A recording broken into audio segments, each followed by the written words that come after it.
Episode number 3417।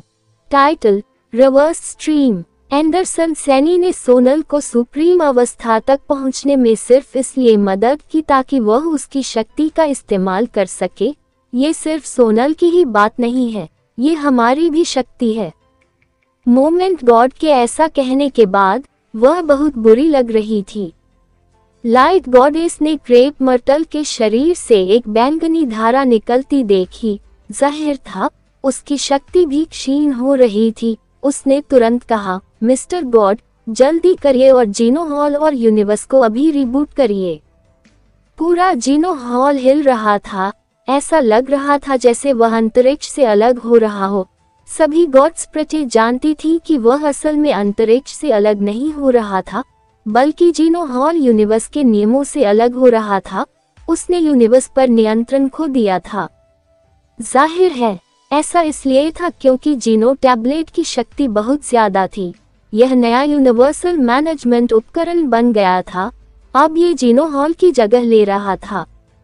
Mister God, अगर हम आखिरी जोखिम भरा कदम नहीं उठाएंगे तो बहुत देर हो जाएगी। मोमेंट गॉड ने कार्रवाई के लिए हताश होकर कहा, अगर हम इंतजार करते रहे तो मुझे डर है कि हमारे पास दूसरा मौका नहीं होगा। क्रेप मर्टल ने जीनो हॉल को यूनिवर्स के मूल नियमों से अलग होते हुए देखा। फिर उसने विकास की दीवार को देखा। वह गंभीर लग रहा था, लेकिन उसने एक शब्द भी नहीं कहा। यूनिवर्स में हर जगह एक बैंगनी धारा उमड़ रही थी। एक कमजोर जीवन शक्ति लगभग लुप्त हो चुकी थी। तभी उन्हें एहसास हुआ कि उनके शरीर में अजीबोगरीब बदलाव हो रहे हैं। अपनी शक्तियां खोने के बाद बूढ़े और मरते हुए प्राणी पुनः युवा होने लगे। शुरुआत में तो वे बहुत उत्साहित थे। उन्हें ये समझने में देर नहीं लगी कि कुछ डरावना घटित होने वाला है। दोनों यूनिवर्स का समय उलट गया था। अतीत में जो कुछ हुआ था वह उलट रहा था। जब जीव अतीत का अनुभव कर रहे थे तो उन्हें एहसास हुआ कि वे कुछ खो भी रहे हैं। जब वे याद करने की कोशिश कर रहे थे कि वे क्या भूलने वाले थे, तो उन्हें एहसास हुआ कि वह खो गया है। उन्होंने सोचा कि वे उस नुकसान के बारे में सोच ही क्यों रहे थे। वे इतने कमजोर थे, इसलिए उन्हें पता ही नहीं चला। जब उनके अस्तित्व का समय और स्थान उलट गया, तो उनसे जुड़ा कारण भी मिट गया। ये तो बस शुरुआत थी। शक्तिशाली प्राणी शक्ति के विरुद्ध लड़ सकते थे, लेकिन वे कल्पना कर सकते थे कि जब वे पहले से घटित हो चुके कारण और नियति को मिटाकर त्याग देंगे तो उनके शरीर के आसपास के प्राणी लुप्त हो जाएंगे। ये कल्पना करना कठिन था कि उन सभी को कितना गहरा सदमा लगा होगा। धिक्कार है। एंडरसन सैनी क्या करना चाहता है? गॉड केओस पार्टी में एक डरावनी गर्जना की आवाज गूंज रही थी। उन्होंने अपने शरीर के अंदर हो रहे बदलावों को महसूस किया। वे बहुत मजबूत थे, हालांकि वे समय को उलटने लायक तो नहीं थे, लेकिन वे ये देखकर हैरान रह गए कि उनकी यादों के कुछ हिस्से धुंधले पड़ने लगे थे। वे इतने विकसित हो चुके थे कि उन्हें छोटी छोटी बातें भी बड़ी स्पष्टता से याद रहती थीं।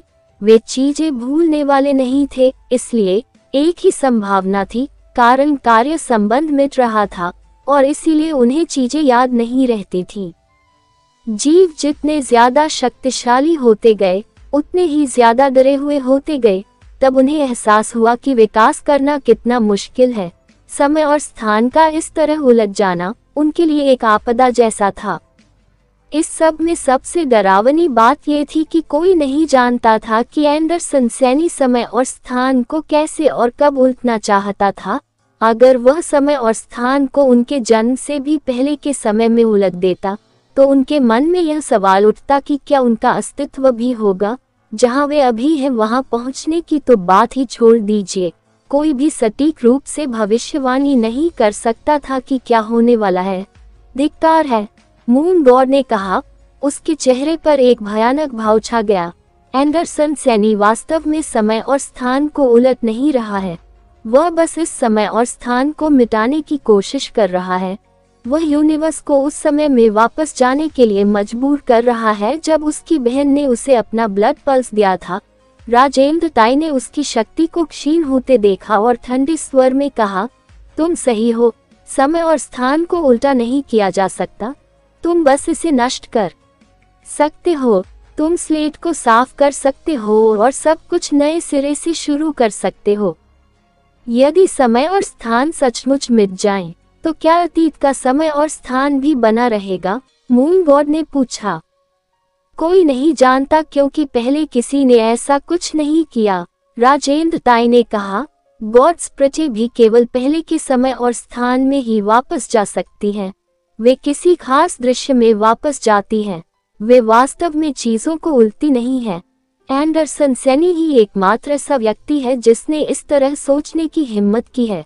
इस तरह सोचने की हिम्मत करके उसे भी विश्वास हो गया कि वह ऐसा कर सकता है। वह सही भी था। तो क्या, अगर उसने इस पर विश्वास भी किया, तो इसका मतलब यह नहीं कि हमें उसकी खातिर अपनी जान दे देनी चाहिए। नहीं, हमें उसे रोकने के लिए कुछ करना ही होगा। मून गॉड ने बोलते हुए दांत पीस लिए। उसे अभी अभी राजेंद्र ताई मिला था। हाल ही में वह फिर से राजेंद्र ताई के साथ रह पाई थी।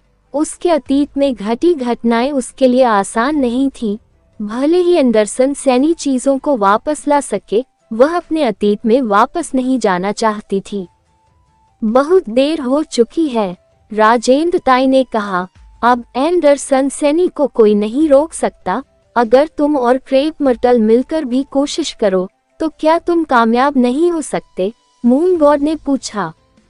राजेंद्र ताई ने सिर हिलाया और बोला, नहीं, अगर एंडरसन सैनी ने सोनल को नहीं हराया होता, या अगर उसने सोनल की क्षमता को सक्रिय नहीं किया होता, तो शायद सब ठीक होता।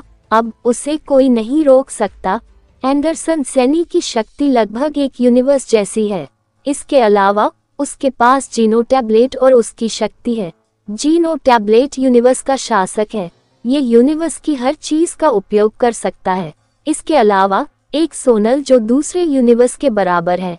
इस यूनिवर्स में कोई भी अन्य आत्मिक शक्ति इतनी विशाल शक्ति का मुकाबला नहीं कर सकती। हम उसके साथ केवल जोखिम ही उठा सकते हैं। राजेंद्र ताई के बोलते ही कई डरावने जीव अंतरिक्ष को चीरते हुए ऊपर की ओर बढ़ रहे थे। वे एंडरसन सैनी की ओर दौड़ रहे थे, उसे अंतरिक्ष में उल्टने से रोकना चाहते थे। गॉड केओस पार्टी के सदस्य, गॉड स्पिरिट्स, 2 यूनिवर्स से आए ब्रेक वर्ल्ड के कुलीन लोग, स्पेस गार्डन के कई इंसान। इससे कोई फर्क नहीं पड़ता था कि ये सभी गुड दोस्त थे या दुश्मन। अब वे सब एक हो गए थे। उन्होंने बीती बातों को भूलकर अपने साझा दुश्मन एंडरसन सैनी का सामना किया। एंडरसन सैनी दोनों यूनिवर्स के हर कुलीन वर्ग का दुश्मन बन चुका था। कोई भी अस्तित्व से मिटने को तैयार नहीं था।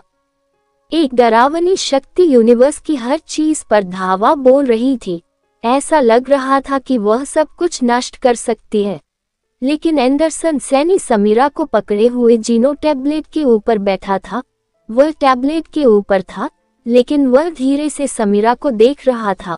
उसे उन डरावने कुलीनों की जरा भी परवाह नहीं थी जो झुंड में उसकी ओर आ रहे थे, आसमान और जमीन को ढक रहे थे।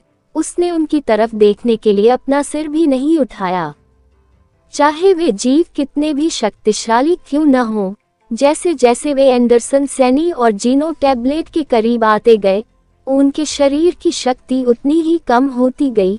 ये तेजी से कम हो रही थी। जब उनकी शक्तियां एंडरसन सैनी पर पड़ती, तो जीनो टैबलेट एक प्रभामंडल छोड़ता जो उनकी सारी शक्तियों को सोख लेता और उनका कोई निशान नहीं छूटता। जीनो टैबलेट ने उनकी शक्तियों को सोख लिया। हालांकि वे ताकतवर और डरावने हो गए थे, लेकिन जिस गति से वे भस्म हो रहे थे वह और भी तेज थी। पूरा यूनिवर्स एक भयानक भयावह अनुभव कर रहा था। कई डरावने जीव कांप रहे थे। वे सभी गुस्से से एंडरसन सैनी को देख रहे थे। वे सभी उससे नफरत से भरे हुए थे, लेकिन साथ ही बहुत डरे हुए भी थे। कुछ लोग हार मानने को तैयार नहीं थे। वे जीनो टैबलेट को मारने की कोशिश करते रहे, लेकिन उन्हें सब कुछ गंवाना पड़ा। उनकी शक्तियां बस जीनो टैबलेट की शक्ति से भर गईं। उन्होंने समय और स्थान को और भी तेजी से उलट दिया। अपने मित्रों और परिवारों, यहाँ तक कि शत्रुओं को भी लुप्त होते और अस्तित्वहीन होते देखकर धरती, नदियां और पर्वत सभी बदल गए, तारों से भरा आकाश हिलने लगा और समुद्र और मैदान उलट गए। अचानक यूनिवर्स के हर पहलू पर निराशा छा गई। हे भगवान, कृपया हमें बचाए। आकाश बैंगनी प्रकाश से भरा हुआ था, हर प्राणी शून्य में बदल रहा था। अनगिनत आत्माएं रो रही थी और मुक्ति की भीख मांग रही थी। जिन गॉड्स स्पिरिटों से वे भीख मांग रही थी, वे भी सुरक्षित नहीं थी। गॉड स्पिरिटें भी लुप्त होने लगी थी। समय के उल्टने के कारण गॉड टेम्पल में सभी गॉड मूर्तियां लुप्त हो गई थी। समय उस बिंदु पर वापस जा रहा था जहां गॉड स्पिरिटों का अस्तित्व भी नहीं था।